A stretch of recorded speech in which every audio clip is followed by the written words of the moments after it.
ಇನ್ನು ಇವತ್ತಿಗೂ ನಡೆದಾಡ್ತಾ ಹೋಗುವಂಥ ಜನ ಮಧ್ಯಮ ವರ್ಗದ ಜನಕ್ಕೆ ಒಂದಿಷ್ಟು ಬೇಕಾಗ್ಬೋದು, ಉಳಿದವ್ರಿಗೆ ಇಲ್ಲ ಅನ್ನೋದು ನೆನ್ಪಿಟ್ಕೊಂಡಿದ್ದು ನಾವು ಗಮನಿಸಬೇಕಾಗಿದೆ. ಹೀಗಾಗಿ ಇವತ್ತಿನ ಎಲ್ಲ ಶ್ರೀಮಂತ ರಾಷ್ಟ್ರಗಳು ಆಳಬೇಕನ್ನೋ ಉದ್ದೇಶದಿಂದ ಇನ್ನಷ್ಟು ಹೆಚ್ಚಿಗೆ ಗಂಟನ್ನು ಗಳಿಸ್ಬೇಕನ್ನೋ ಉದ್ದೇಶದಿಂದ ಅಮೆರಿಕ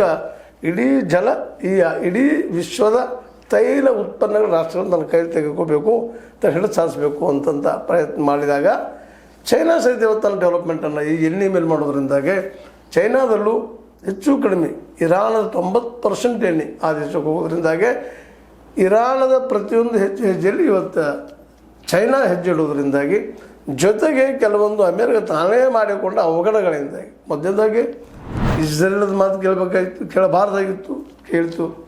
ಎರಡನೇದಾಗಿ ಇಡೀ ವಿಶ್ವದ ಆಯಿಲನ್ನು ತನ್ನ ಸುಪ್ಪರ್ದು ತೆಗೆದುಕೋಬೇಕು, ಇನ್ನಷ್ಟು ಟ್ರಿಲಿಯನ್ ಡಾಲರ್ ಲಾಭ ಮಾಡಬೇಕು, $1 ಇನ್ನೂ ಶ್ರೀಮಂತ ಆಗಬೇಕು ಅಂತೇಳಿ ವೆನೆಜುವೆಲಾ, ಇರಾನ್ ಈಗಾಗಲೇ ಕೊಲ್ಲಿ ರಾಷ್ಟ್ರಗಳು ಹೆಚ್ಚು ಕಡಿಮೆ ಅವ್ರ ಕೈಲಿದ್ದಂಗೆ ಇದ್ದಾವೆಲ್ಲ ತೊಗೊಳ್ಬೇಕು ಅನ್ನೋ ಸಂದರ್ಭದಲ್ಲಿ ಇವತ್ತು ಎಣ್ಣೆಯ ಅವಶ್ಯಕತೆ ಚೈನಾಕ್ಕೂ ಅಷ್ಟೇ ಅದ.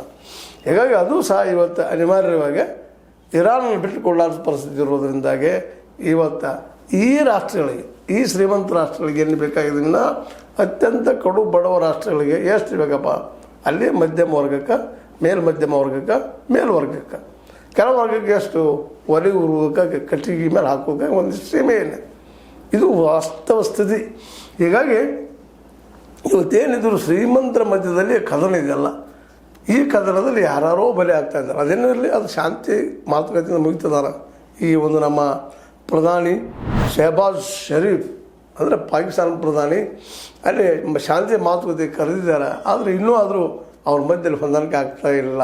2 ವಾರಗಳ ಟೈಮ್ ತೊಗೊಂಡು ಯುದ್ಧ ವಿರಾಮ ಮಾಡ್ಕೊಂಡು ಮಾತಾಡ್ತಾ ಇದ್ದಾರೆ. ಆದರೂ ಅಲ್ಲೇ ಯುದ್ಧಗಳು ನಡೀತಾನೆ ಇದ್ದಾವೆ ನಿಲ್ಲಲಾರದ. ಮಳೆ ನಿಂತರೂ ಮಳೆ ಹನಿ